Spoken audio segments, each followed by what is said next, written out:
Good afternoon, everyone. We are now live in MechaniWeb Facebook page and YouTube channel and also sa ating Wacom Philippines for Adobe InDesign Quick Start. Okay, and inviting you to like and share our live stream for a chance to win 3 months LinkedIn Learning, Career Premium, and LinkedIn Learning. And join MechaniWeb's Facebook page. And don't forget to register for today's session, Adobe InDesign Quick Start. Ayan, makikita nyo dyan ang ating registration form and also yung trial version ni InDesign. Kung wala kayong InDesign software, grab nyo lang yung ating trial version. And meron din tayong Adobe InDesign User Group Philippines sa Facebook. Okay, inviting you then to join this group. And also, Wacom User Group Philippines, pa-join na din, and Wacom Philippines. Okay, so ang kasama natin, ang mga kasama natin na speaker today, no, is si Miss Pauline. So, you can connect with her via LinkedIn. Okay, she's a IT graduate from San Beda College, Alabang, and working as a professional graphic designer at Bellevue, Manila. Okay, you can connect with her via LinkedIn. Okay, let's add Miss Pauline.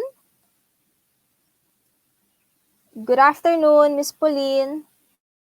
Hi and welcome. First of all, thank you MechaniWeb and Wacom Philippines for this opportunity today. So as Miss Nelsie said, I am Pauline Robin E. Henson and I am an IT graduate at San Beda College, Alabang. And as an IT student, you may think na dapat programming yung ginagawa ko, yung job ko, or designing websites. But I love designing and drawing. So, and it got me thinking now, why not pursue it as a career? So, kaya graphic artist ako ngayon. So, I graduated 2 years ago and I'm currently employed at the Bellevue, Manila, here in Northgate, Alabang. Hindi ako sanay to talk in front of the camera, so this is a first for me. So, how am I coping with the current situation first? So, we've been working from home since the start of lockdown and until now. It has advantages and disadvantages din kasi yung advantage is di ka nagigising na maaga para mag-commute or di mo na poproblemahin yung susuotin mo for the day. But at the same time din, nakakamiss yung teammates mo and yung physically mo kinakausap yung mga other employees. So, hindi mo rin may iwasan yung anxieties and overthinking. So, just pause for a second, take small breaks, and just talk to anyone with anything or kahit chat. So, enough with me. So let's go on with the introduction to InDesign. Okay, inviting you to like and share our live stream with the hashtags MechaniWebXWacom, WacomPH, and hashtag Digital Creatives Philippines. Okay, so like and share the live stream. Make sure na naka-post publicly. Okay, and then participate by posting comments in our comment section, no? And if you have questions, feel free lang then to drop it in our comment section. And then sasagutin ni Miss Pauline yan later. Hi, hello. So, Let's start with the InDesign. With InDesign. So today I will be showing you how to get started in InDesign. This course or this session is aimed for people who are completely new to InDesign. So some of you may already know the basics in InDesign, or you may still learn some tips and tricks throughout the live stream. So ituturo ko muna kung paano nyo ma-maximize yung paggamit ng basic tools. Then later, we will apply it sa artwork na gagawin natin. So first, you may think, what is InDesign and bakit pa natin siya kailangan alamin or gamitin if may Photoshop naman in Illustrator, di ba? So si InDesign is the perfect software to use if you are going to design multiple pages and or if it's more on the text-focused project. So if you are going to produce books, magazines, brochures, or any document na madaming page, printed or soft copy. InDesign is the best software for that. But of course, you can use it kahit isang page lang naman yung gagawin mong artwork. So, para siyang Microsoft Word na for designers. And of course, InDesign have similar tools from Photoshop and AI or Illustrator. So, let's get started. So, in this screen, you will see this is the starting um, page, as they call it. So first, we will create a new document or artwork. So in this window, you will see the name. So you can type any name you want or file name. So in the units, this is the mesh. You can choose between points, inches, or centimeters. So for today, we will use inches. So we will use the presets of InDesign. So this is the size of letter size paper. So you can change the orientation to landscape or portrait. Then you can also add pages if you want. So let's just start with one page first.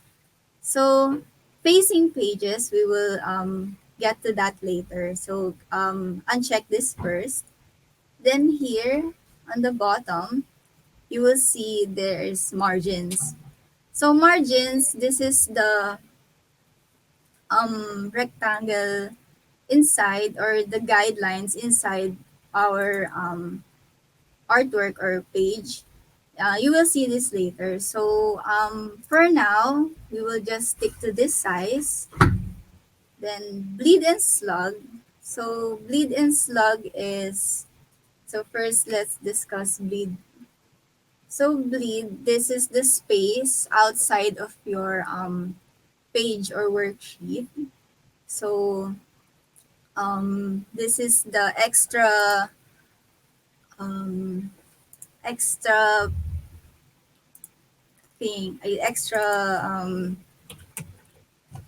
space outside. So for this, you will use bleed for if you are going to send it for printing. So when they cut it, it will be a clean edge without the white lines. Then slug, you don't really need to use slug. So I personally don't use it, but it's the space outside bleed. So it's more on, you're gonna use it for taking notes, like this side needs to be um, connected with this. So like simple notes like that, that's for slug. So we don't really use it. So just leave it 0. So let's create. So here. So earlier, we set the margin size and the bleed. So this, sorry.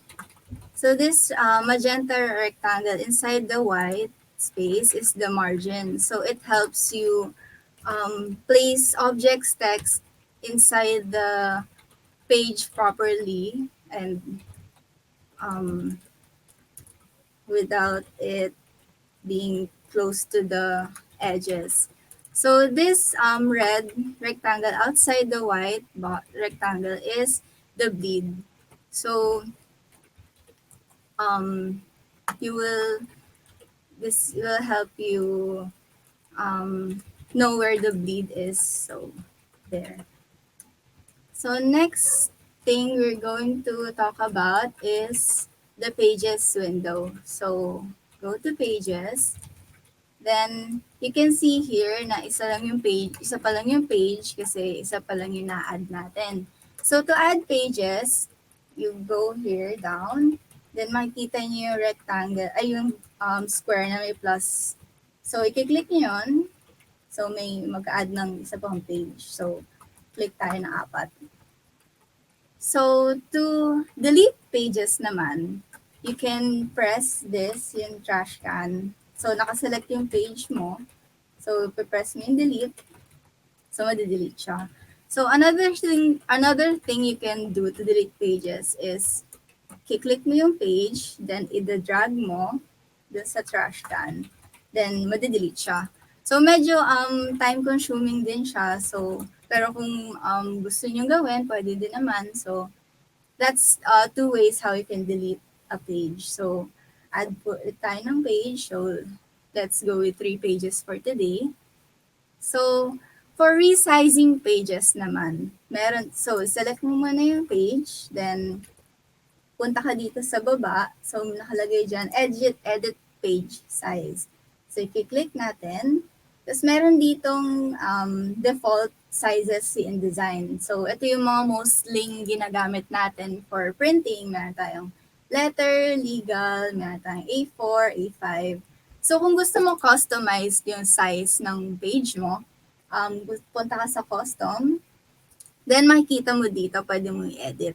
So, pwede ka mag-set ng template. So, gusto mo name like envelope size, then lagay mo dyan yung envelope mo, ay yung envelope size, then click OK.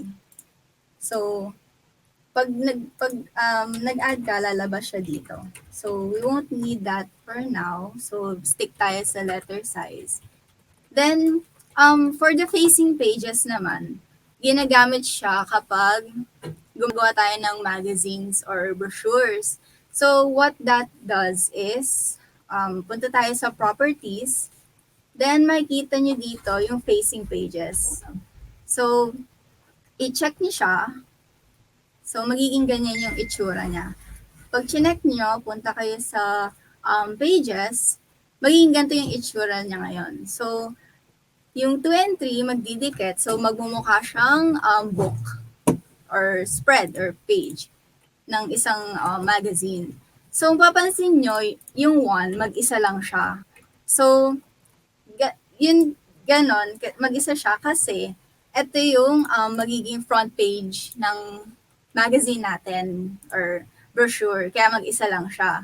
So, yung 2 and 3, magiging magkadikit para makita mo yung whole page na isa lang. So, if ever man gusto mo ng object na nasa gitna, makikita mo siya kung ano yung magiging itsura niya kapag naka-open. So, for today, gagamitin natin tong spread, facing pages view. So, ito, magiging spread siya. Then, ito, page ang tawag pag mag-isa. So, next one is, the next thing we're going to do is discuss the rectangle tool. So, makikita nyo dito sa side, meron ditong dalawang rectangle shape. So, yung isa, rectangle frame tool. So, itong rectangle frame tool, ginagamit natin parang as a frame lang. Pwede kayo maglagay ng pictures dyan or ano. Pero for today, gagamitin natin si rectangle tool. So, si rectangle tool, kiklik natin. So, si rectangle tool then may shortcut key siya. So, pipindutin nyo lang yung M para ma-select. So, once na-selected si rectangle tool, kiklik and drag nyo lang siya to make a square or rectangle. So, kapag kinlik, pag nakagawa na kayong rectangle, it will automatically fill it with the color you last used. So, some of you, yung iba blank lang, or minsan yung iba may color, or ito, at this case, ano lang siya, stroke lang. So, to change the colors or stroke of the object, so punta tayo sa properties, then you will see here yung options para yung appearance niya to change. So, ngayon, yung rectangle natin is, yung stroke niya is color black. So, gusto ko yung color niya, may kulay siya. So, pindutin natin yung fill. So, lalabas tong dialog box na to. So, ito yung mga preset swatches ni InDesign. So, ito yung iniisip niyang magiging, ito yung start colors niya. So, meron tayong blue, green, reds, may magenta. So, papansin mo dito, meron tayong registration or black. So, for today, wag nyo na lang pansinin yung registration. So, si black lang palagi. So, si paper, parang, actually white talaga siya. Si InDesign parang gusto lang niya na paper yung name. So, kasi mostly yun yung color ng papers natin. So, ayan. So, tuturuan ko kayo mag-add ng colors sa swatches para hindi na kayo pabalik-balik sa dito. Yan. Hindi na kayo pupunta dyan. So, mag-add tayo ng isa pang ng colors dito. So, to do that, click nyo to. Double-click nyo. Then, magkakaroon tayo ng parang color picker siya. Then, pwede natin i-adjust. So, ito yung mga cool tones, dito yung mga warm tones. So, pwede tayo mamili. So, halimbawa gusto ko medyo yellow or nasa orange. So, kiklik natin okay. So, magiging orange yung object. So, to add this sa color swatches natin, ang gagawin natin is i-right-click natin to, yung color, yung box na to, then add to swatches. So, click natin. So, mapupunta siya dito sa swatches natin. So, ayun na siya. So, kung gusto mong palitan yung name niya, so, click niya lang. Then, color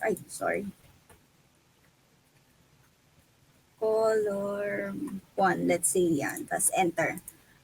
So, kapag gusto mo ulit gamitin tong kulay na to, andito na lang siya. So, hindi mo na kailangan hanapin yung specific code niya para ma-achieve yung gantong color. So, andito na siya. So, meron akong naka-save na kulay. Meron akong colors dito. So, ito yung gagamitin ko for today. So, i-add ulit natin siya. So, select natin, copy, then balik tayo dito. Sorry. Double-click natin. So, ang gagawin ko, siselect ko to, then ipipaste ko. Hexacode ang tawag dito. So, ito yung code sa color na gusto kong piliin. So, in this case, itong hexacode na to is parang maroon color siya. So, makikita mo din dito na may RGB, CMYK, tas may LAB.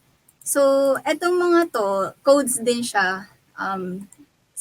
Kung may specific codes ka, like may specific numbers ka for a certain color, tas ang meron ka is yung numbers for RGB. So, pwede mo ilagay dito. So, pwede mo palitan itong mga to. And same din kay CMYK. So, kung meron kang codes, numbers, pwede mo ilagay dito. So, for now, itong color yung gusto ko.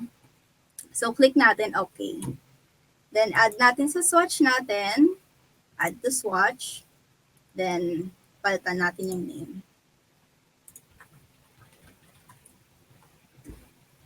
Okay. Add ko lang to ulit. Itong other colors. So, gawin ulit natin. Will. Press natin to. Paste natin. Then, okay. So, for this color naman, medyo bluish. Ay, blue talaga siya. Ibang color ng blue. Then, okay, wala. Sorry, hindi ko pala siya na. Okay. Add natin. So, ayan ulit. Okay. Ay, sorry.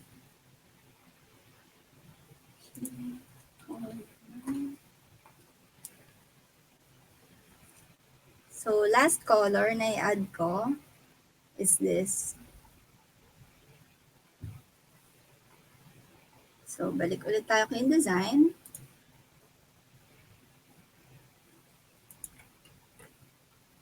So, paste natin. So, ito naman medyo nasa yellowish or orange siya.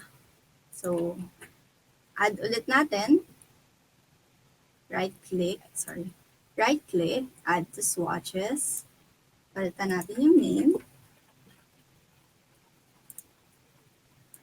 So, ayan. So, meron tayong 4 na colors. So, itong colors na to, ito yung gagamitin natin for later. So, after nun, halimbawa gusto nyong i-copy-paste tong rectangle na to. So, ang gagawin nyo lang is right-click, copy, then right-click, paste. So, ganun lang siya. And same din siya sa keyboard shortcuts na ginagamit natin. So, Control or Command if you're using Mac. So, for now, I'm using a Windows PC. So, Controls, select nyo muna. Control C, then Control V. So, ayan. So, may 3 tayo. So, gamitin natin yung colors natin kanina na ginawa. Sorry, wait. Okay. Then, ayan. So, another tip then, be mindful sa gagamitin nyo na is either CMYK or RGB. So, si CMYK, ginagamit natin siya kapag for printing yung mga pages natin. So, si RGB naman, it will produce more rich colors kasi. So, it's more on mga PDFs, mga soft copies, ganyan, or eBooks. So, ginagamit natin si RGB. So, for today, gamitin natin si RGB para mas labas yung colors niya. So, ayan. So, ito yung 3 rectangles na ginawa natin.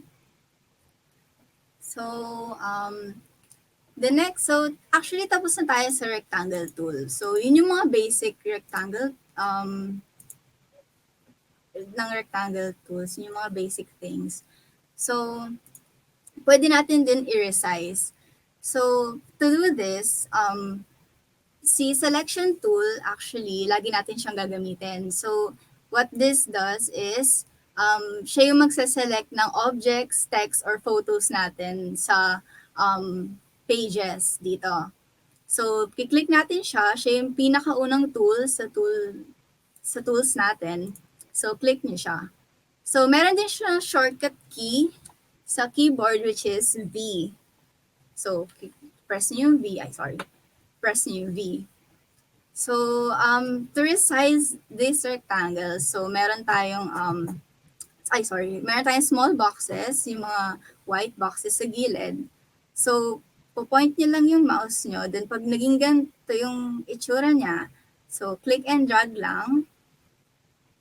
So, may resize natin.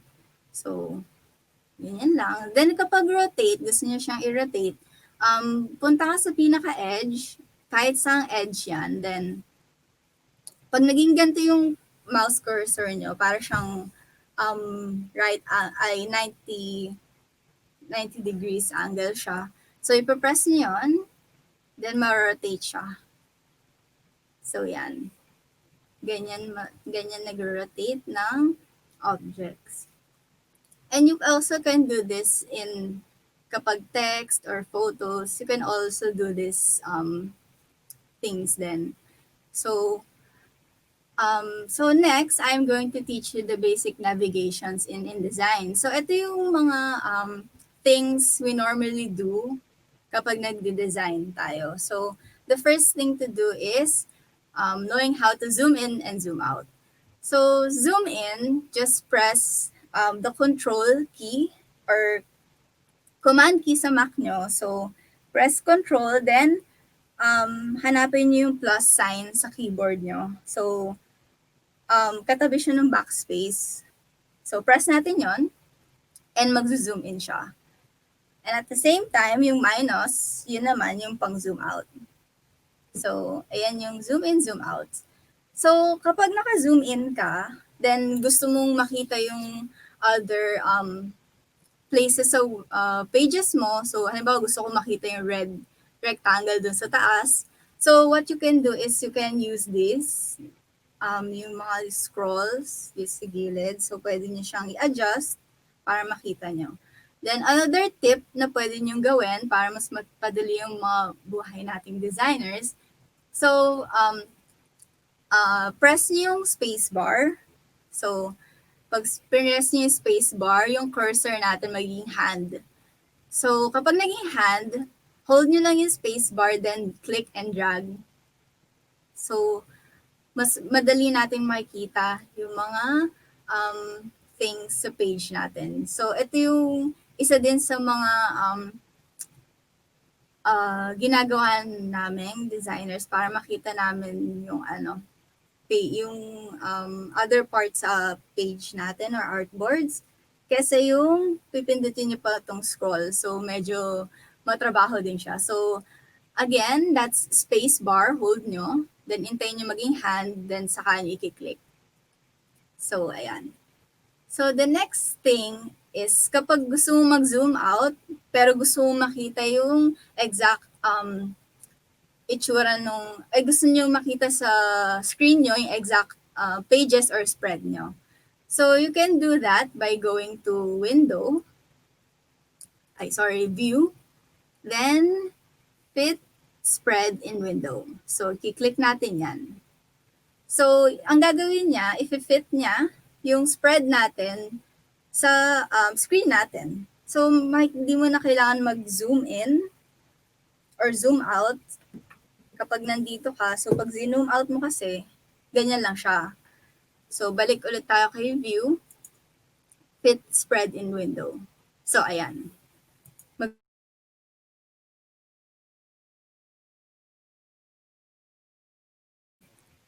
Okay, so nagawa natin yung sa view. So, fit spread, yun yung ginawa natin kasi naka-spread yung pages natin. So, kanina, di ba, facing pages tayo. So, kapag pages lang yung gusto nyong i-view, so, pwede naman yung fit page in window. So, kung ano yung nakaselect na page ba for this is yung 2. So, kapag nag-view and fit page to window ka, mas yung page 2 lang yung if-fit niya sa screen. So, ganun siya. So, for now, fit spread in window tayo kasi naka-spread tayo.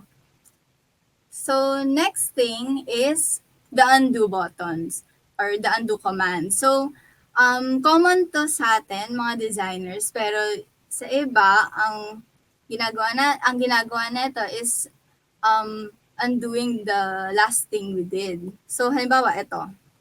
I-move ko tong rectangle dito. Gusto ko ibalik kung saan siya nakalagay kanina. So, ang gagawin natin is press natin yung control or command, then Z. Press natin yung Z. So, press natin ulit yung Z, then babalik siya. So, yun yung common shortcut key na ginagamit natin kapag mag-undo and magiging best friend mo din siya. So, next one is the arrangement of objects. So, the arrangement of objects, for example, itong red rectangle na to, gusto mo sa harap siya ng blue, sa taas siya ng blue. So, what you can do is right-click nyo, then, punta kayo sa arrange, then bring forward. So, So, I bring to front pala. So, pag bring niyo to front, mapupunta siya sa pinaka-taas. So, gawin natin dito kay blue. Gusto natin sa taas siya ni red and yellow. So, right-click ulit. Then, arrange, bring to front. So, ayan. So, if at some cases, hindi, wala kayong right-click or halimbawa wala kayong mouse, so what you can do is, go to object, ayun, si arrange, then send to back or backward. So, naka-gray si bring to front or forward kasi nasa pinakataas na yung blue rectangle. So, ang gagawin natin is send to back. So, ayun na siya. Nasa likod na siya ng red and yellow. So, yun yung arrange, um, yun yung parang arranging objects. So, the next thing is yung preview mode. So, itong setting na to, ito yung normal na view natin. So, kapag gusto mo makita yung magiging output ng page nyo or spread, you can press the W key. So, press nyo yung W, then mawawala yung mga margins and bleed natin, yung mga lines kanina. So, ang matitira lang is yung mga objects nyo or text photos sa loob ng spread natin. So, press to go back, kung gusto nyo makita ulit yung mga margins or bleed, just press W. Ayan. So, what this does nga is to see what will your output will look like. So, kung meron kayo mga objects dito sa gilid or sa taas or kung saan man sa working space nyo, halimbawa ito, move natin dito, si red. So, pag normal, nandito siya, nakikita nyo pa rin. So, pag pinrest natin yung W key, mawawala siya. Kasi, wala na siya sa spread or page natin. So, balik ulit tayo. So, balik natin. Ayan. Nandiyan na siya ulit. So, kapag nakalimutan niyo yung shortcut key for this, pwede naman tayong pumunta dito sa pinakababa ng tools. So, nakalagay preview. So, i-right-click natin. Then, click natin normal. So, ayan. Babalik na siya. So, kung gusto mo ulit, preview, click natin, and then yan.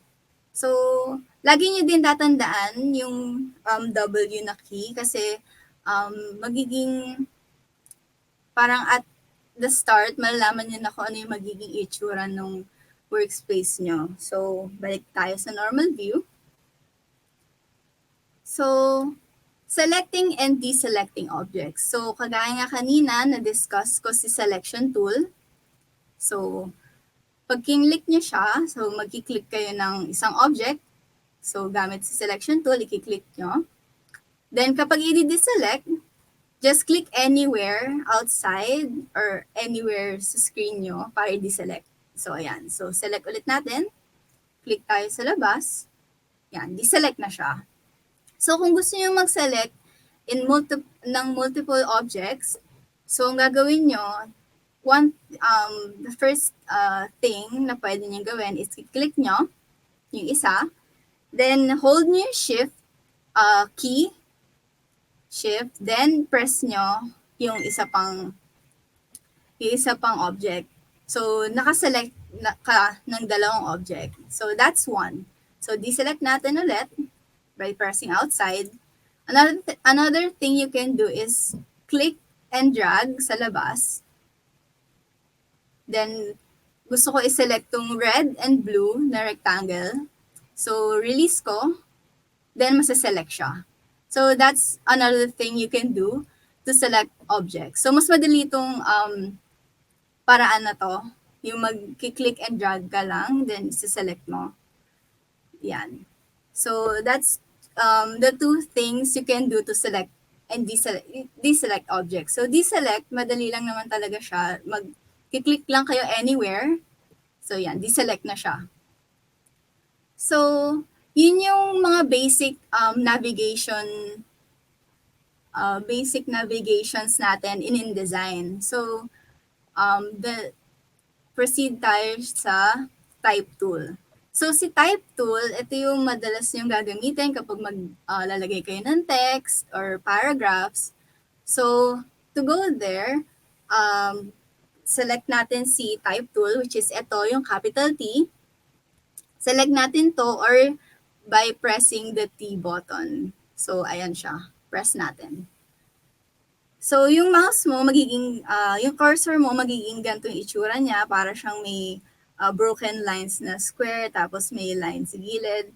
So, mag-create tayo ng text box. So, to create a text box, just click and drag any size you want, then release. So, makakagawa ka ng text box. So, you can type anywhere here. So, type ako, halimbawa, Philippines. So, there.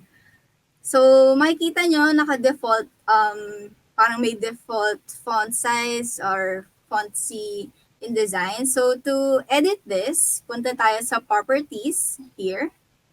So, makikita nyo yung properties ni type tool. So, here, so kagaya kanina kay rectangle, meron tayong fill and stroke. So, for now, gawin natin munang black, yung yung color ng text natin. So, meron tayong dito sa characters. Meron tayong different fonts na to choose from. Then, meron pwedeng bold, italic, or regular lang. Then here, ito yung font size. So, sa ngayon, 12 siya. So, ito yung drop down, pwede kang mamili ng specific or ng font size na pwede. Or you can just edit this and type a specific font size you want. So, yan si font size. Then here, ito si leading. So, si leading is the space between sentences or paragraphs. So, may first, parang ito yung line spacing sa words. Ito yung line spacing ng mga sentences or paragraphs. So, ayan siya. Then, ito, si tracking. So, si tracking, yung spaces between letters. So, ayun siya. So, ito naman si kerning. Sorry.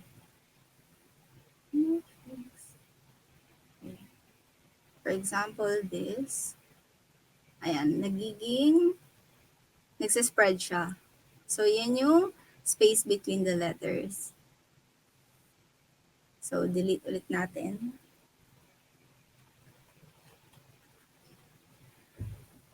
So, next one, sa paragraph. So, ito yung mga left align, center, yung mga nakikita natin sa Word. Ito yung common sa atin. So, hindi ko na i-explain yung iba. So, ito lang naman yung kailangan natin malaman for today. So, gusto kong i-resize si Philippines, yung text natin. So, mag-add tayo. So, halimbawa gusto kong maging 35. So, okay na yan for me. Then, palitan natin yung style ng text. So, ano bang pwede? So, ito halimbawa, yan. Then, palitan natin yung kulay. Let's say, gusto natin red. So, para din siyang word na pwede mong paglaruan yung itsura ng text mo.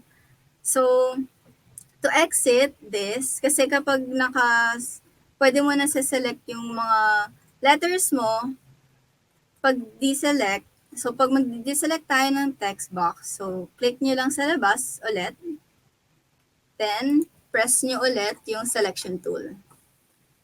So, si selection tool, pwede na natin i-move around yung text anywhere in the page. So, ayan. Pwede rin natin i-resize yung text box.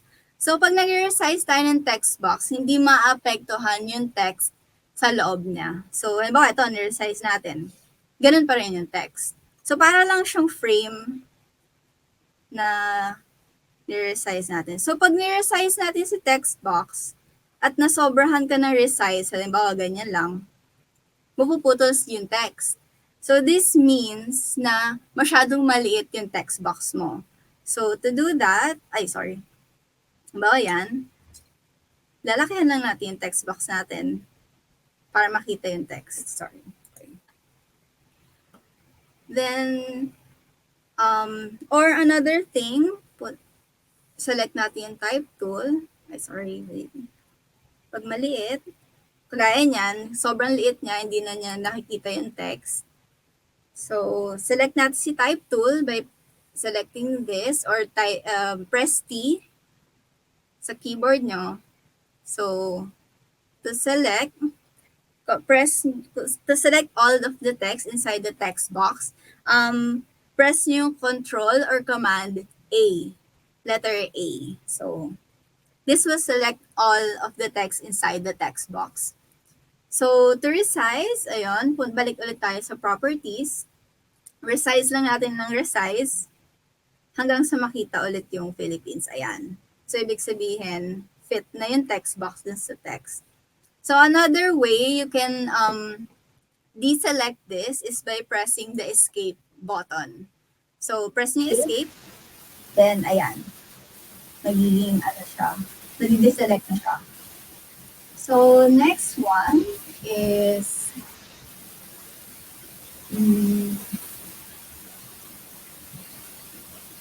adding paragraphs sa pages natin. So, to do that, pwede kang gumawa ng isa pang text box by doing the things we did earlier, kaya na to, click and drag. Then, pwede kang mag-paste or copy-paste ng mga text from anywhere, kaya website or yung documents ka na bukas, then i-copy-paste mo. Pero, medyo hassle din siya kung mag-back and forth ka between windows. So, ang pinakamadali na pwedeng gawin, delete natin to. Pag mag-delete tayo ng object or anything sa page natin, just select, then press the backspace or delete. Ayan. So, delete na siya. So, to import or to add paragraphs or multiple texts sa InDesign, so punta tayo sa properties ulit. So, import file. So, pag press natin import, meron na akong naka-set na text dito na paragraph. So, pipindutin ko dito, Word document to. So, nilagay ko yung mga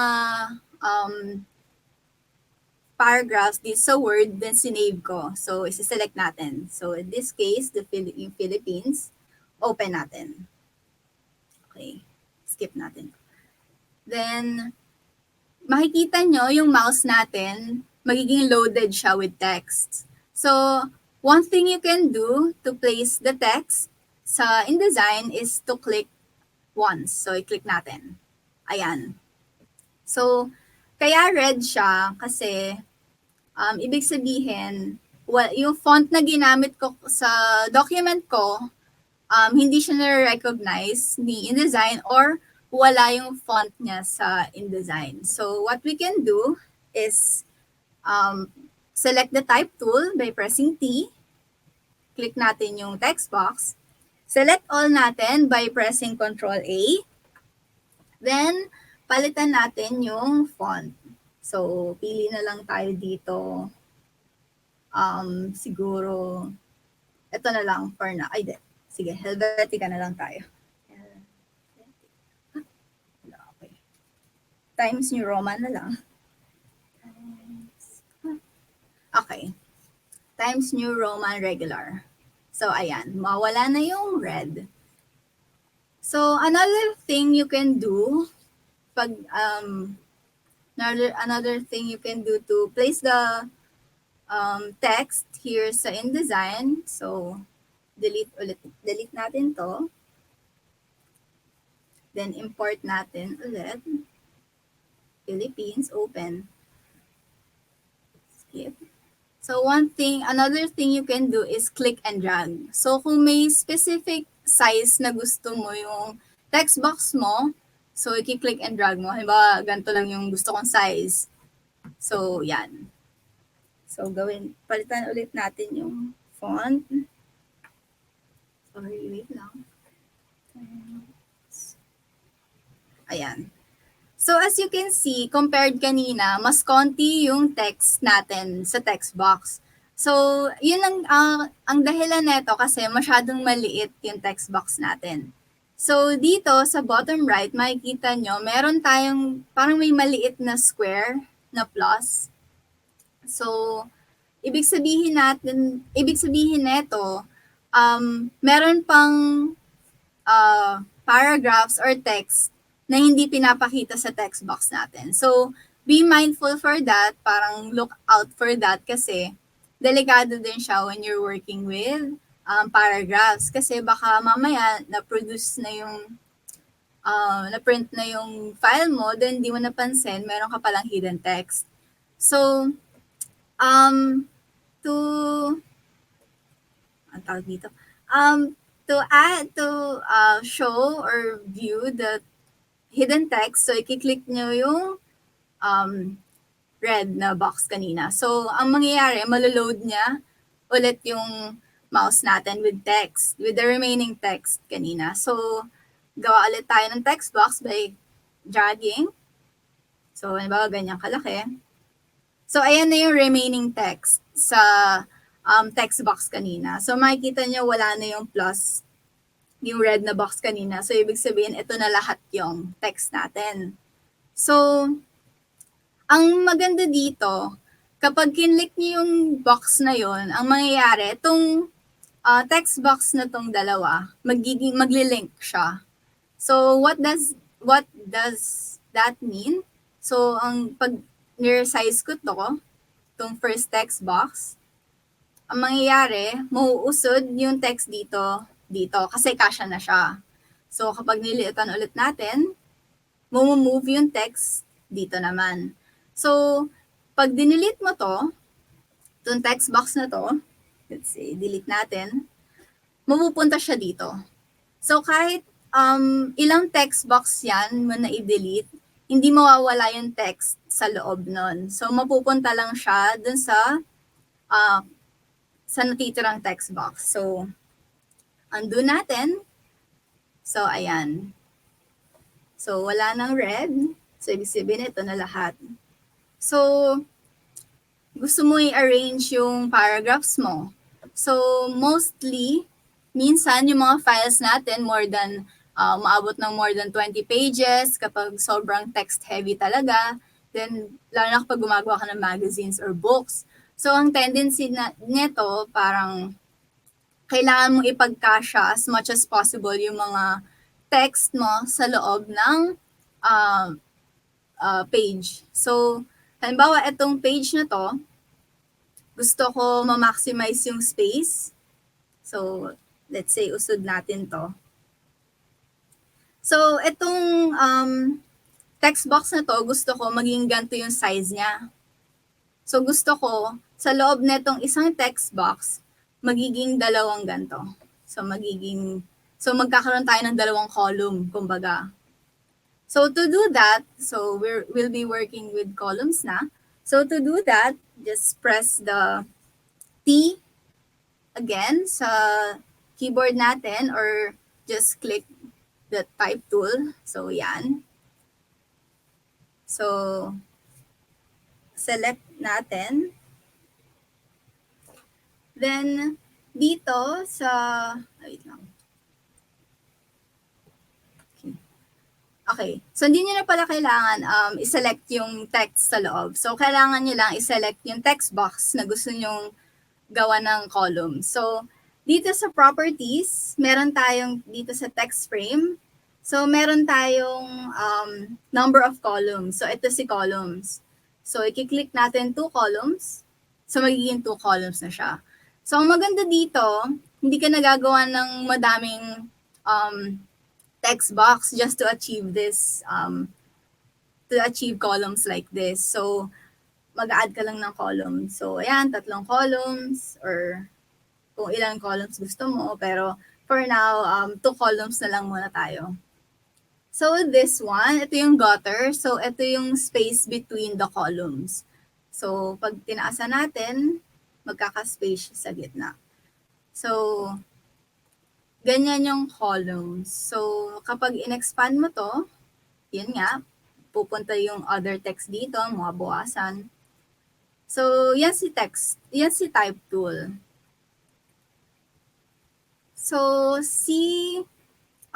when working with paragraphs, mapapansin nyo minsan is um, parang broken words. So, for this kasi, nice. Wait lang.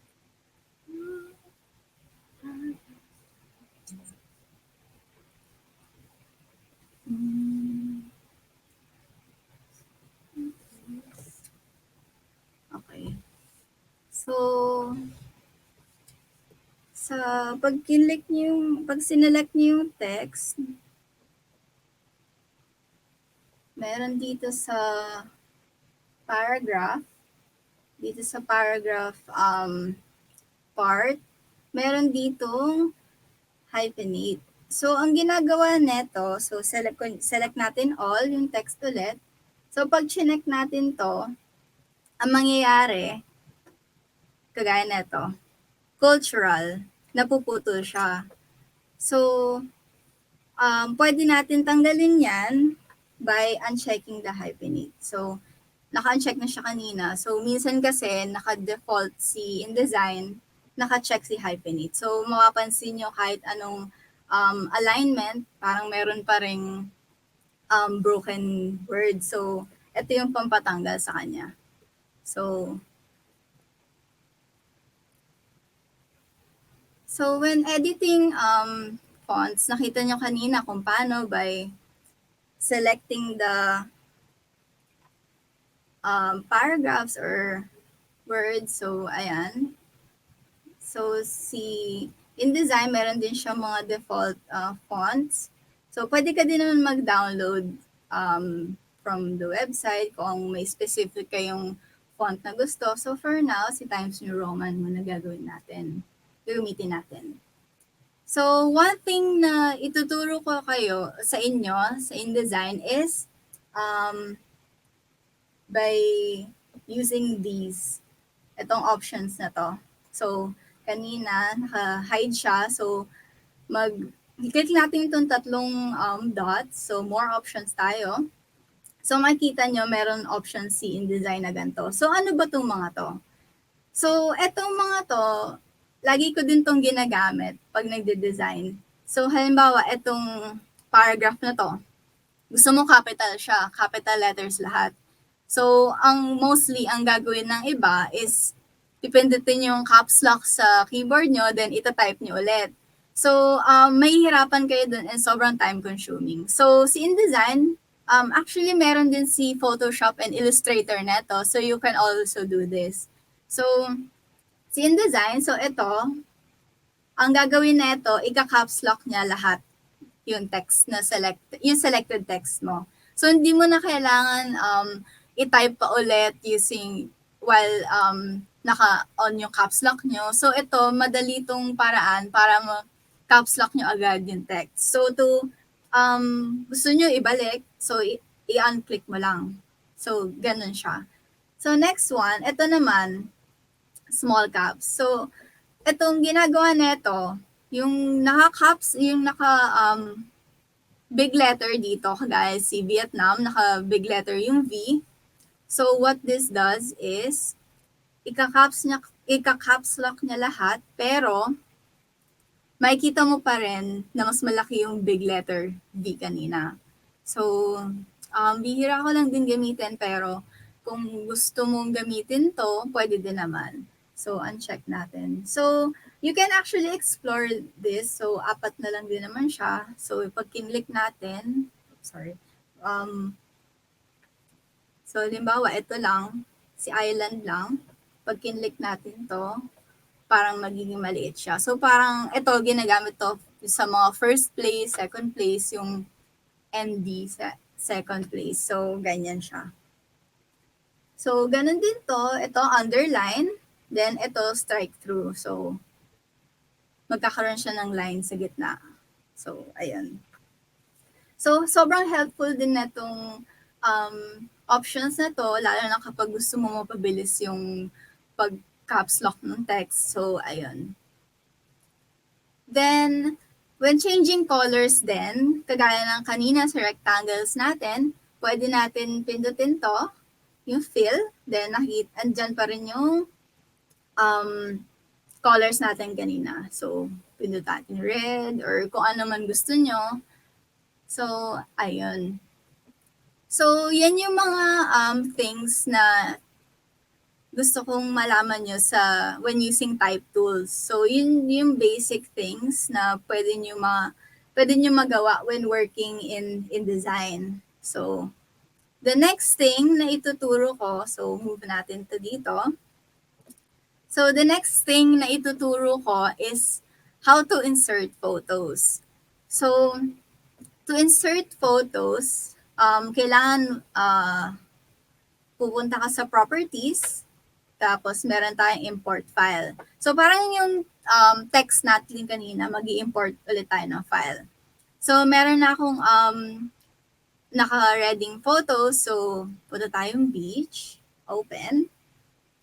So, yan. Kagaya ng text kanina, magiging loaded yung cursor natin. So, sa ngayon, ito yung picture na sinelect natin, yung i-import natin. So, what you can do first is click once. Then, ang gagawin neto is ilalagay niya yung original size ng photo. So, medyo matrabaho to kapag yun yung ginawa nyo kasi mag-zoom out pa kayo. Ayan, ganyan siya kalaki. So, tas i-resize nyo pa. So, hindi rin siya advisable na gamitin. So, delete ulit natin. So, mag-import ulit tayo ng photo. So, import. Pindutin ulit natin yung beach. Then, ayan. So, mas madali na ilagay yung photo sa page natin is to click and drag. So, click natin. So, pag din-drag nyo, makikita nyo, hindi nyo na kailangan i-hold yung shift para ma-retain yung size niya. So, automatically, na-retain na niya yung size niya. So, gusto ko ganito lang siya kalaki. So, release nyo. So, ayan na yung photo. So, yun yung isang paraan kung paano mag-place ng photos. Then,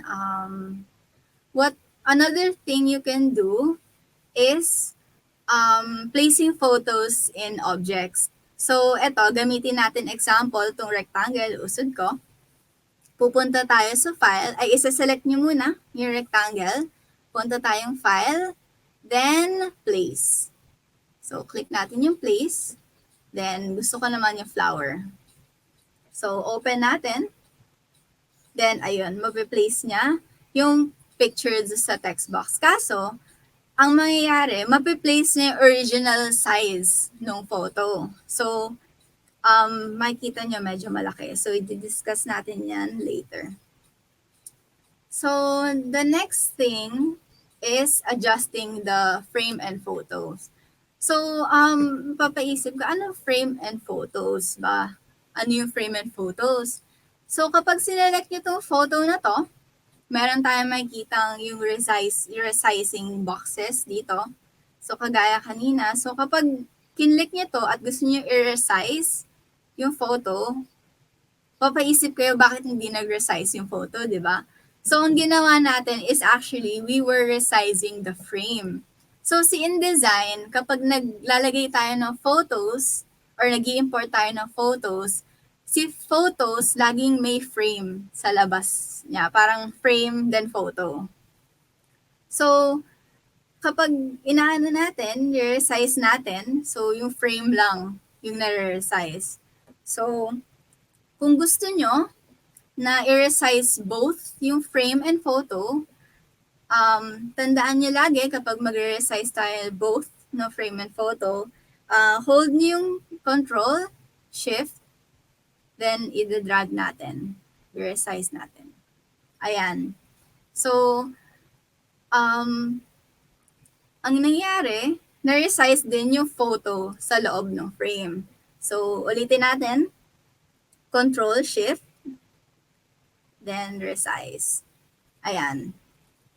So, lagi niyong tatandaan yung two keys na yon kasi baka magtaka ulit kayo bakit hindi nag-resize.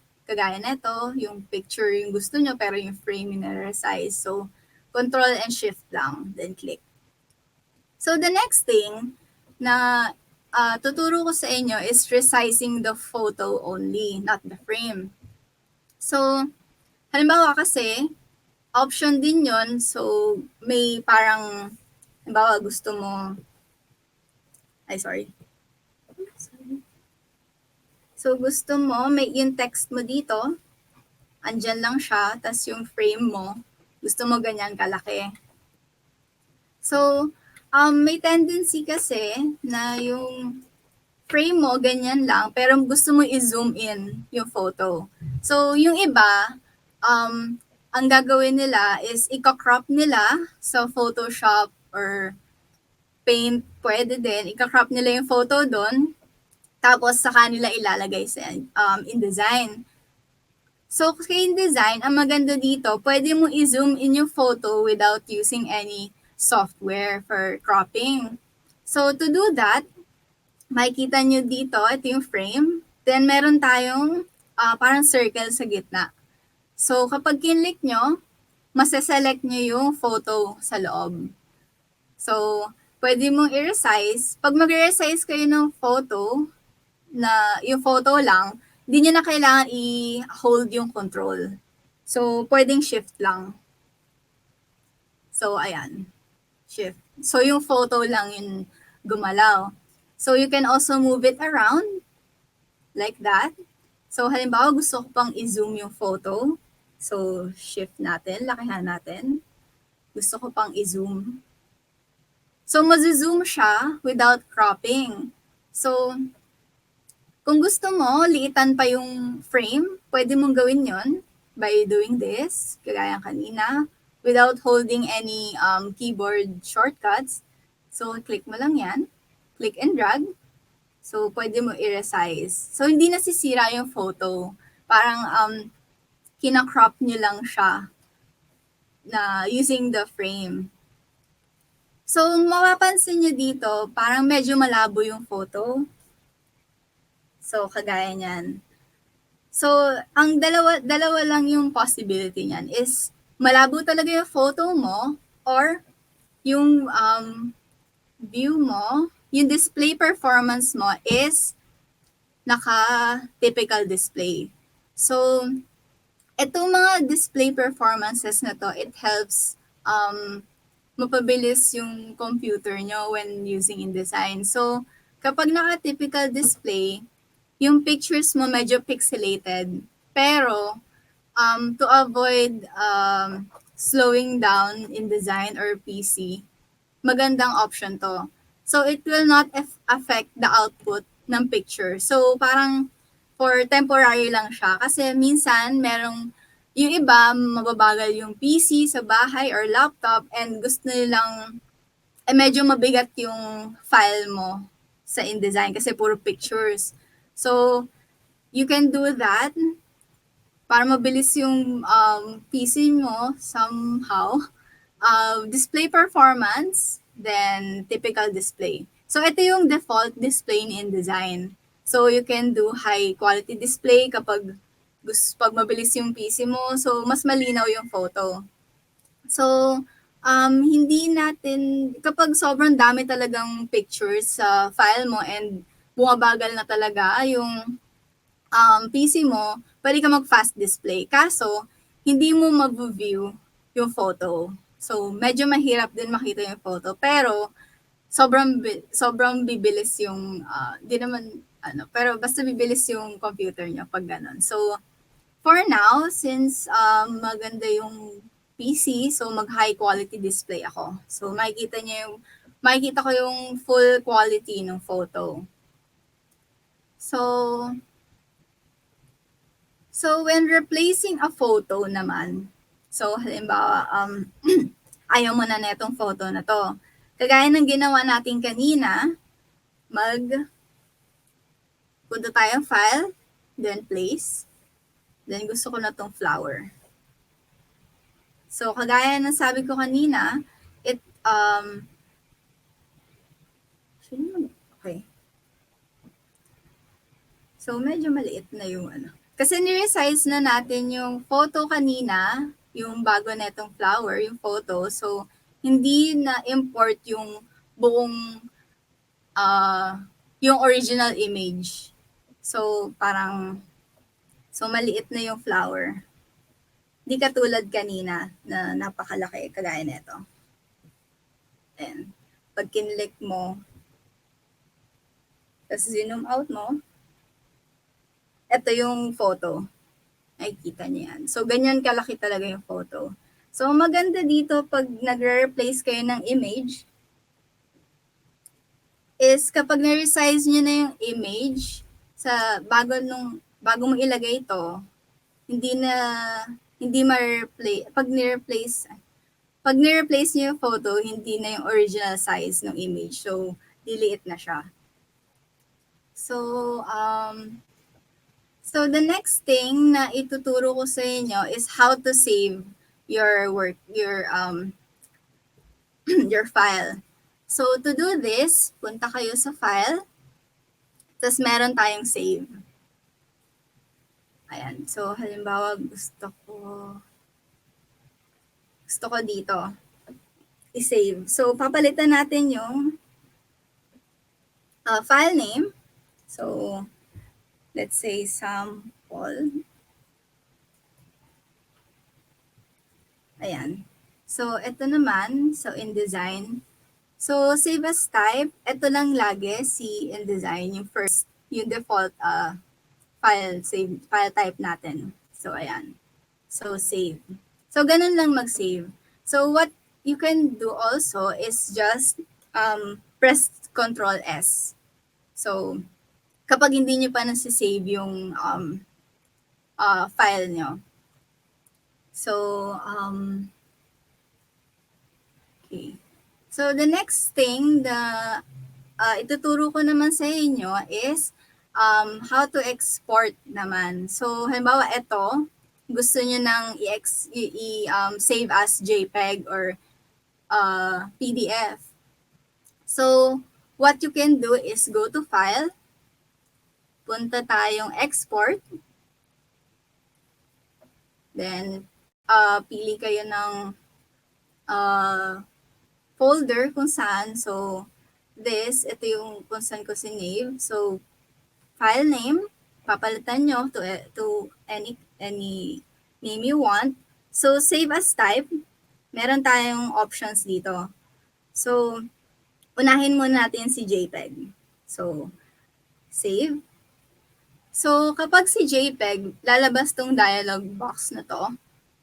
So, dito sa export, meron tayong range and all. So, range, kapag may specific pages ka lang na gusto i-save, for example, page 1 lang gusto nyo. So, ang may export is yung page 1. So, in this case, all natin. Then dito, pages, spreads. So, pages, i-export niya as JPEG 1, 2, 3. So, kung ilan yung pages natin kanina, ganun din kadami yung i-export niya. So, gusto natin ma-export tong buong spread na to as one file. So, ang gagawin natin is spreads. Then, sa quality, pili tayo maximum, high, medium, or low. So, it depends kung ano yung kailangan mo. So, kapag printing, syempre, mas maganda yung maximum or high. So, kapag for screen lang siya, screen viewing, so pwede medium or low. So, for today, siguro high na lang. Then, format method, hindi ko na ituturo, masyado ng advanced siya. So, resolution, ito yung magiging quality din ng file nyo. So, 72 PPI is mostly used for websites or for emails. So, ito yung, it will reduce the size of your files. So, kapag hindi siya ipiprint, pwedeng 72 lang yung resolution. Pero kapag for printing, normally 300 dapat. So, para maganda yung quality kapag pinrint, hindi siya pixelated. So, 300. So, gaya ng sabi ko kanina, kapag RGB, for screen lang siya, mga PDFs for viewing sa PC. For CMYK, for printing na siya. So, di naman natin siya ipiprint, so mag-RGB na lang tayo. Pero gusto ko 300 yung resolution. Then, high yung quality. So, dito sa options, hindi ko na din siya ituturo kasi di niya naman siya kailangan for now. So, export natin. So, balik tayo dun sa file. So, ito yung in-export natin kanina. So, since spread yung in-export natin, kapag dinouble click natin, so, ang in-export niya is yung magkadikit na page. So, kapag pages lang, i-half niya to, itong spread na to. So, magiging 3 yung JPEG natin. So, for now, spread yung in-export natin. So, itong isa, ito yung parang title page natin kanina, pero blank. So, in-export siya kasi na mag-isa kasi nga title page. So, close natin. So, ang gagawin naman natin is i-combine na, magka-create tayo ng simple artwork using the things applying the things we learned kanina. So, select all natin, tapos delete. Ayan. So, first, gagawa tayo ng, maglalagay tayo ng rectangle tool, ng rectangle shape. So, gusto ko maglagay dito ng picture mamaya. So, sige ngayon na. So, gawa tayo ng rectangle. So, gusto ko ganito yung magiging size lang ng picture ko. So, punta tayong file, then place. Flower tayo. Open. So, yan. Ang mangyayari is, iaano niya yung pinakamalaking, yung original niya. So, resize na lang natin. So, resizing, click niyo yung gitna ulit. So, hold niyo shift para ma-retain yung original shape ng photo. So, ayan. So, kapag medyo, mag-explore na lang kayo kung paano nyo ipagkakasyahin yung photo. Ayan. So, parang ganyan. Okay. So, magiging ganyan na yung itsura. Sorry. Okay. So, next, mag-add tayo ng text. So, gusto ko mag-add ng it's more fun. So,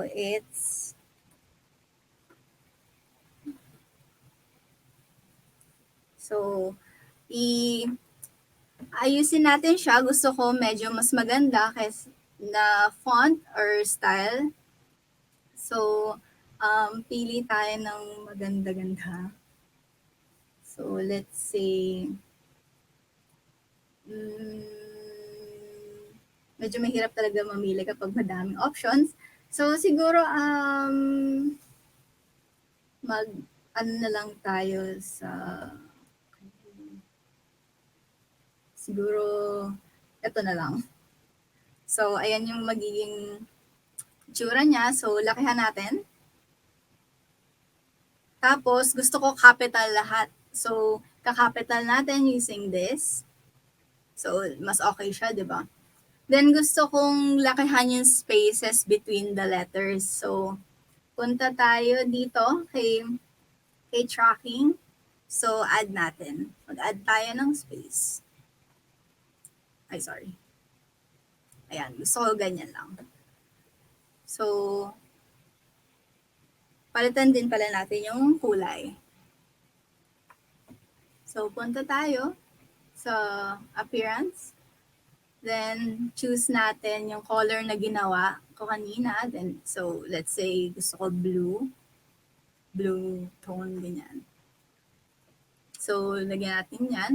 Then, kapag gusto mong i-duplicate na lang tong text box na to, ayaw mo nang gumawa ng text box, you can also do that by copy and paste. So, i-copy mo lang, then paste.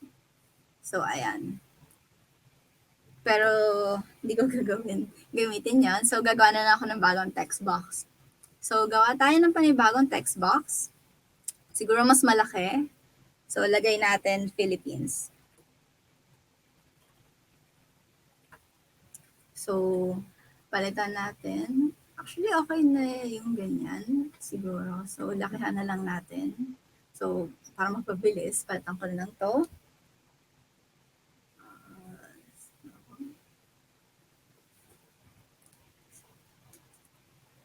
Ayan, siguro okay na to. Then, papalitan ko yung color. So, siguro red. Ayan. So, resize natin. So, kung gusto mo muna makita kung ano yung magiging itsura niya for now, so press natin yung W. Ayan. So, ito yung magiging itsura ng spread natin. So, kapag medyo malayo, siguro i-down na lang natin. Ayan. So, parang mas okay siya. Ayan. So press ulit natin yung W para sa normal view. So, magiging ganyan siya. So, next one is adding the paragraphs. So, punta ulit tayong import. Then, pipiliin ulit natin tong file na to. So, open. Skip. So, for this, gusto ko ganito kalaki yung unang text box. Ganyan lang. So, naka-red, so ibig sabihin hindi na-recognize yung font. So, palitan na lang natin ulit. Gawin natin Times New Roman. Regular. Okay. So, kagaya na nangyari kanina, kulang yung space sa text box para i-fit lahat yung text. So, gagawin ulit natin, pipindutin natin tong box, tong red box. So, magiging loaded ulit yung mouse natin. So, click ulit natin, click and drag. So, gusto ko ganito kalaki. So, ayan. So, wala nang missing text or hidden text sa text box natin. So, gusto ko maging dalawang columns to. So, punta ulit tayo sa text frame. Add tayo ng isang column. So, ayan. So, gusto ko medyo hiwalay pa yung space between the columns. So, siguro okay na to. So, pag ganito, adjust mo na lang para magmukha siyang maganda. So, ayan. So, check ulit natin kung ano yung itsura niya, magiging itsura niya pag pinrint or pag sinave. So, click natin yung W. So, ayan. So, ganito yung magiging itsura. So, next one is, actually, ito, line. Si line pala, nakalimutan ko. So, si line, parang same siya ni rectangle tool, pero ang gagawin lang ni line is magdodraw ka lang ng line talaga. So, click and drag, kaya si rectangle. So, makikita mo medyo hindi siya straight. So, minsan yung iba gusto diagonal. So, for now, gusto ko straight siya. So, what you can do to make this line straight is hold the shift key. So, magiging straight siya. So, i-drag nyo lang. Then, release. Ayan. So, pag ni-release nyo, kailangan naka-hold pa rin yung shift. Pinapress nyo pa rin yung shift key para maging straight. So, select, pindutin yung selection tool para ma-select natin yung line. Then, gusto ko red yung stroke natin. So, kapag line, palaging stroke yung papalitan natin pag kulay. Kasi si Phil, wala din siyang magagawa kasi line lang naman siya. So, si stroke lang yung gagalawin natin. So, gusto ko itong color, yung color 4. Then, kung naninipisan kayo sa line nyo, pwede nyo i-adjust yung stroke. So, kung gusto nyo 2 points, so kakapal siya. So, it depends sa inyo kung gaano kakapal yung gusto nyo. So, dito, meron din tayong option dito na parang style ng line. So, ngayon, nakaselect tayo ng solid. So, one straight line lang siya. So, pwede kayo play around with this. So, halimbawa, thick, thin. So, magiging ganyan yung line natin. Zoom in natin. So, ayan.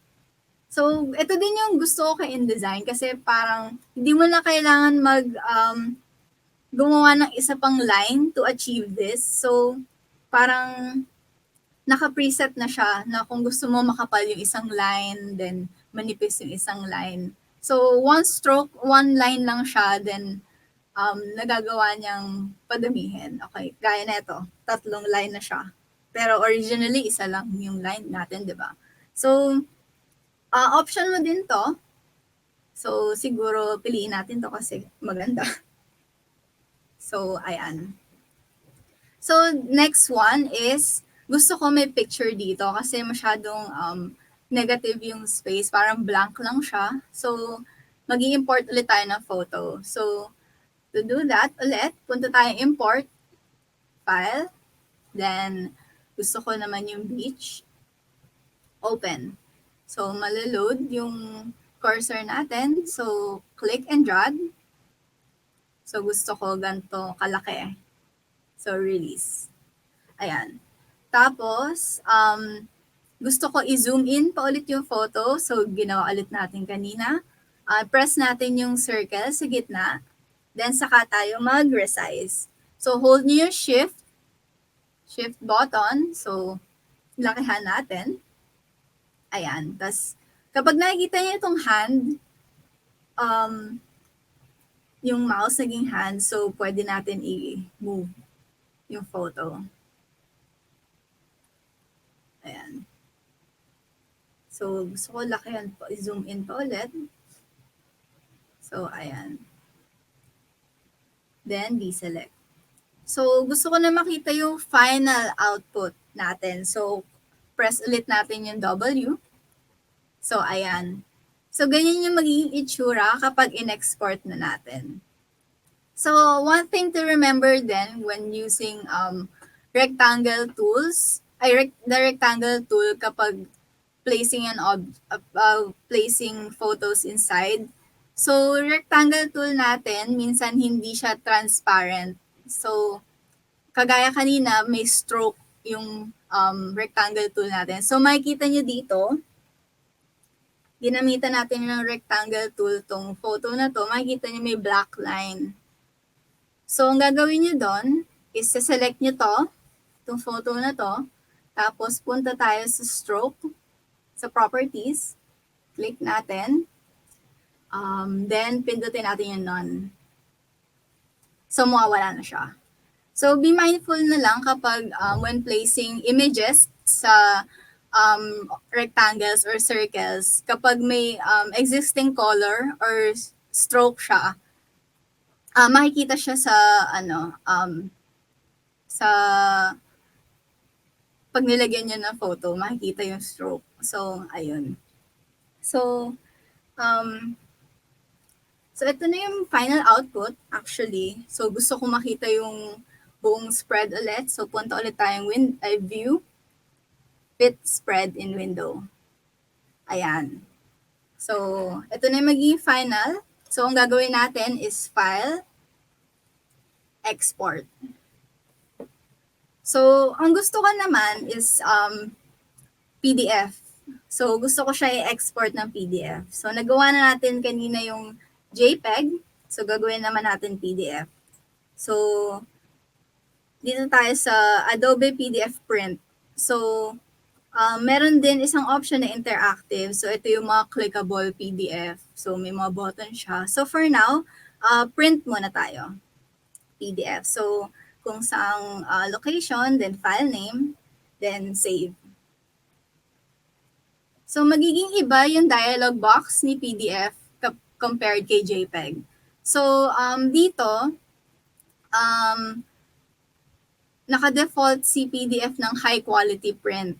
So, hindi niya na kailangan alamin to for now. So, it's either high quality print or smallest file size. So, itong mga smallest file size nito, ito yung mga pwede natin ilagay sa emails or kung gusto mo talaga mag-save ng storage sa PC mo or sa hard drive mo, smallest file size. Pero, maapektuhan yung quality ng photos sa files mo. So, high quality print tayo. Then, sa pages, kagaya ng JPEG kanina, meron tayong range and all. So, all muna tayo. Export as. So, meron ulit pages and spreads.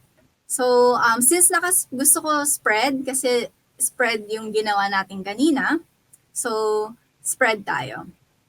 Then, hindi mo na kailangan actually intindihin mo na itong mga options na to. So, export. So, ayan. So, puntahan natin yung folder natin kanina. So, ito na siya. So, pag dinouble click natin. So, since wala tayong nilagay na design sa cover natin, so, ito na siya. Ito yung ginawa nating spread. So, PDF na siya. So, actually, that's all sa ituturo ko. So, if you have questions, so I'll answer them now. Okay, the floor is now open for questions. No? If you have questions, drop nyo lang yan sa ating comment section. Okay? Okay, no? Habang wala pang question, no? Let's hear muna from Wacom team, Sir Caleb, to give us a short talk.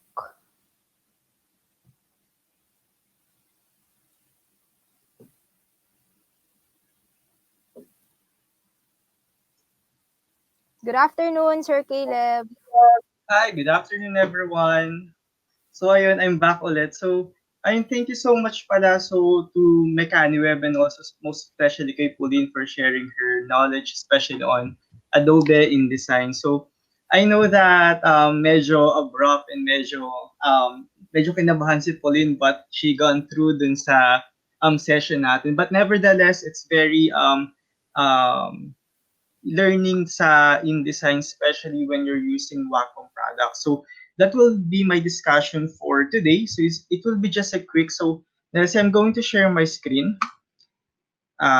for a while lang. So just give me about 10 minutes lang naman to discuss lang then some of the Wacom products that we can use on Adobe InDesign, and most especially when you're a creative artist. So once again, for those who do not know me, I'm Caleb John Nicolas. So I'm currently the marketing manager for Wacom Philippines. And for this day, let's just skip muna dun sa mga pen tablets and let's focus dun sa mga pen displays na ino-offer ng Wacom. Kasi if you can see dun sa, while Pauline was discussing, she's not using, or you cannot see dun sa screen niya that she's using a computer, but what she's using was the Cintiq Pro 24. So Cintiq Pro 24 is one of the pen displays of Wacom na became the best friends ng mga animators and graphic artists just like Colleen for throughout the years. So as I mentioned, um, Wacom One, this is the most affordable and newest product na pen display. So this is a 13-inch pen display monitor where you can directly draw. So nakita natin dito during this session yung ease ni Pauline sa paggawa ng designs using the Adobe InDesign with the use of Wacom. So sometimes kasi nandun yung learning curve, especially when you're using the keyboard and mouse. Pero just isipin nyo guys, when you have a pen display of Wacom, it's like you're back in your elementary days or nursery days that you're doing this kind of artworks with your hands and also your tools. So when you're using Wacom Pen Display, it really replicates yung experience mo na naturally lalabas for your creativity. So remember guys that Wacom is not really exclusive, that you can only use it in one program. So once you buy the Wacom products, you can use it with Mac and also Windows, as well sa mga almost all creative programs like Adobe Photoshop, InDesign. You can also use it for video editing, 3D rendering, and all. And also, before I forget pala, lastly, Cintiq Pro. So this is the model na ginagamit kanina ni Pauline. So Cintiq Pro provides lang din naman yung a higher resolution na hinahanap ng mga graphic artist natin animator, since we've known naman yung mga artists was using or utilizing the high or making artworks that has higher resolutions or mas matataas yung quality. So that means your tool should also provide high quality. So dun papasok yung Wacom Cintiq Pro natin. It doesn't mean naman that the Wacom 1 and Cintiq lineup ng Wacom is low quality. But what I'm saying is, for example, if you need a high resolutions like 4K display, you don't need to buy a separate na monitor na may 4K display, since the Wacom Cintiq Pro already provides you this resolution na need mo. And at the same time, it provides you the higher resolution, the accurate na color. So when nakita natin kanina, di ba, while si Pauline was discussing, there's this specific colors na hindi lang siya basta red, blue, yellow, or anything, but it was written in code. So that is one of the specific na requirement when you're a graphic artist, na kung ano man yung color na nandun sa Adobe RGB should also be seen sa monitor mo mismo. So with Wacom Cintiq Pro and other Wacom Pen Display, it shows you the true color since it has a wide range of color gamut when you're using Wacom Pen Display. So, ayun lang guys. Wacom Cintiq Pro, I would like to highlight this. This comes with different sizes. So, it has 13-inch, 16-inch, 24-inch, which is yung ginagamit ni Pauline ngayon, kanina, and also Wacom Cintiq Pro 32. So, if you really need a bigger room for your work, Wacom Cintiq Pro is the best product for you. So, you there might be some who will say na medyo mahal. Well, guys, if you would really like um, to call this, to have your performance, sometimes you really have to invest on your tools na gagamitin mo. So, that's all for me. Once again, if you have any question for Pauline, you can let her know and she can answer it very easily, since Pauline is one of the greatest artists when it comes to InDesign.